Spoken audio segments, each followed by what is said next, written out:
الف لام میم، یہ کتاب یعنی قرآن مجید، اس میں کچھ شک نہیں کہ اللہ کا کلام ہے، پرہیزگاروں کے لیے رہنما ہے، جو غیب پر ایمان لاتے اور آداب کے ساتھ نماز پڑھتے اور جو کچھ ہم نے ان کو عطا فرمایا ہے اس میں سے خرچ کرتے ہیں، اور جو کتاب اے پیغمبر تم پر نازل ہوئی اور جو کتابیں تم سے پہلے پیغمبروں پر نازل ہوئیں سب پر ایمان لاتے اور آخرت کا یقین رکھتے ہیں، یہی لوگ اپنے پروردگار کی طرف سے آئی ہوئی ہدایت پر ہیں اور یہی لوگ کامیاب ہیں۔ جو لوگ کافر ہیں انہیں تم نصیحت کرو یا نہ کرو ان کے لیے برابر ہے، وہ ایمان نہیں لانے کے، اللہ نے ان کے دلوں اور کانوں پر مہر لگا رکھی ہے اور ان کی آنکھوں پر پردہ پڑا ہوا ہے اور ان کے لیے بڑا عذاب تیار ہے۔ اور بعض لوگ ایسے ہیں جو کہتے ہیں کہ ہم اللہ پر اور روز آخر پر ایمان رکھتے ہیں، حالانکہ وہ ایمان نہیں رکھتے، یہ اپنے خیال میں اللہ کو اور مومنوں کو دھوکہ دیتے ہیں، مگر حقیقت میں اپنے سوا کسی کو دھوکہ نہیں دیتے اور اس سے بے خبر ہیں۔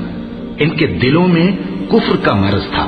اللہ نے ان کا مرض اور زیادہ کر دیا اور ان کے جھوٹ بولنے کے سبب ان کو دکھ دینے والا عذاب ہوگا۔ اور جب ان سے کہا جاتا ہے کہ زمین میں فساد نہ ڈالو تو کہتے ہیں کہ ہم تو اصلاح کرنے والے ہیں،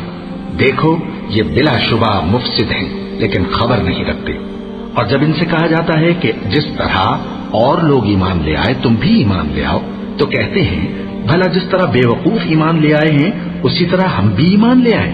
سن لو کہ یہی بے وقوف ہیں لیکن نہیں جانتے۔ اور یہ لوگ جب مومنوں سے ملتے ہیں تو کہتے ہیں کہ ہم ایمان لے آئے ہیں، اور جب اپنے شیطانوں میں جاتے ہیں تو ان سے کہتے ہیں کہ ہم تمہارے ساتھ ہیں، اور مسلمانوں سے تو ہم ہنسی کیا کرتے ہیں۔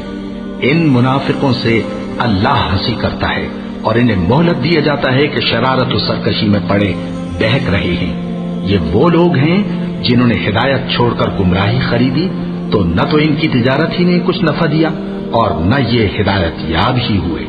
ان کی مثال اس شخص کی سی ہے جس نے شب تاریک میں آگ جلائی، جب آگ نے اس کے ارد گرد کی چیزیں روشن کی تو اللہ نے ان لوگوں کی روشنی زائل کر دی اور ان کو اندھیروں میں چھوڑ دیا کہ کچھ نہیں دیکھتے۔ یہ بہرے ہیں، گونگے ہیں، اندھے ہیں کہ کسی طرح سیدھے رستے کی طرف لوٹ ہی نہیں سکتے۔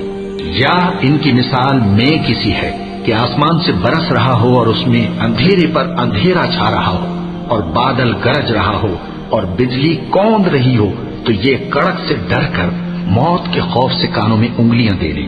اور اللہ کافروں کو ہر طرف سے گھیرے ہوئے ہے، قریب ہے کہ بجلی کی چمک ان کی آنکھوں کی بصارت کو اچک لے جائے۔ جب بجلی چمکتی اور ان پر روشنی ڈالتی ہے تو اس میں چل پڑتے ہیں اور جب اندھیرا ہو جاتا ہے تو کھڑے کے کھڑے رہ جاتے ہیں، اور اگر اللہ چاہتا تو ان کے کانوں کی سنوائی اور آنکھوں کی بینائی دونوں کو زائل کر دیتا۔ بلا شبہ اللہ ہر چیز پر قادر ہے۔